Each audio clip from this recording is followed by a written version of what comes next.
بسم الله الرحمن الرحيم. السلام عليكم ورحمة الله تعالى وبركاته. اليوم مشاهدي الكرام سأقدم لكم فطيرة بهذا الشكل، كتجي رائعة رطبة بحال القطن ولذيذة بزاف. هذا هو شكلها معطرون بحشوة رائعة ولذيذة وبسيطة وسهلة في التحضير، ممكن نستعملوها كعشاء.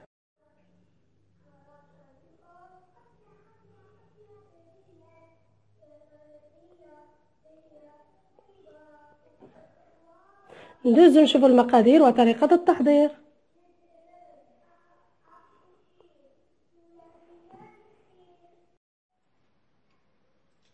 لهاد الفطيرة غادي نحتاجو العجين 10 دقائق اللي سبقت ليه وحضرت معكم، ستجدون الرابط اسفل الفيديو.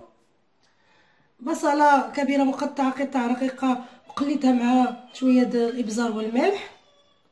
فلفل اخضر ايضا اللي شحرتها وقليتها مع زيت المائدة والابزار والملح.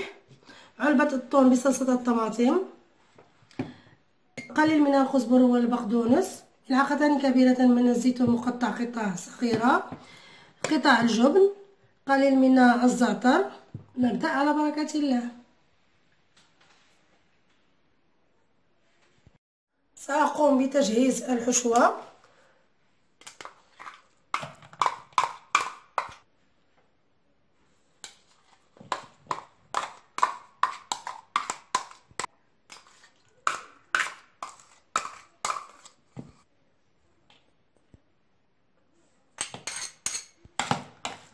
أخلط جميع المكونات.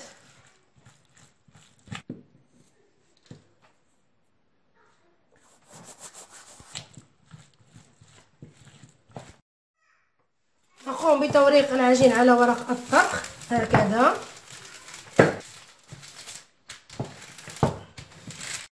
نقوم بتشكيل العجين على شكل مستطيل، تكون بهذا السمك رقيقة.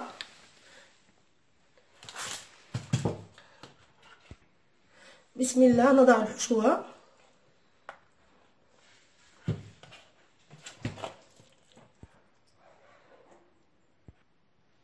نقوم بوضع قطع الجبن هكذا. نقوم بتقطيع جوانب العجين هكذا.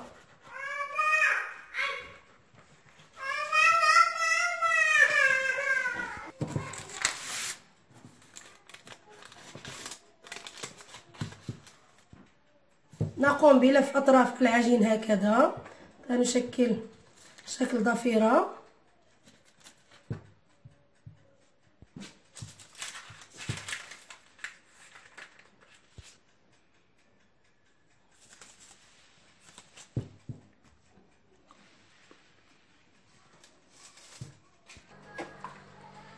نقوم بدهنها بصفار البيض.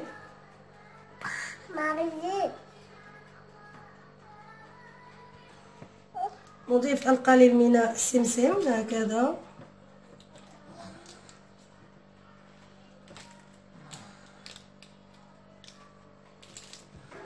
نضعها في صينية الفرن، ندخلها إلى الفرن على درجة الحرارة 180 درجة مدة نصف ساعة. هذا هو شكل الفطيرة ديالنا بعد إخراجها من الفرن. هذا هو الشكل النهائي للفطيرة ديالنا. زينتها بالجبن وقليل من البقدونس، كتجي لذيذة ورائعة بزاف وبحشوة بسيطة وسهلة التحضير. كنتمنى تجربوها وما تنساوش الاشتراك معي في القناة ليصلكم مني جديد. والسلام عليكم ورحمة الله تعالى وبركاته. ما تنساوش تعملوا جيمو تبارطاجيو، تخلوا لي التعليقات ديالكم وشكرا.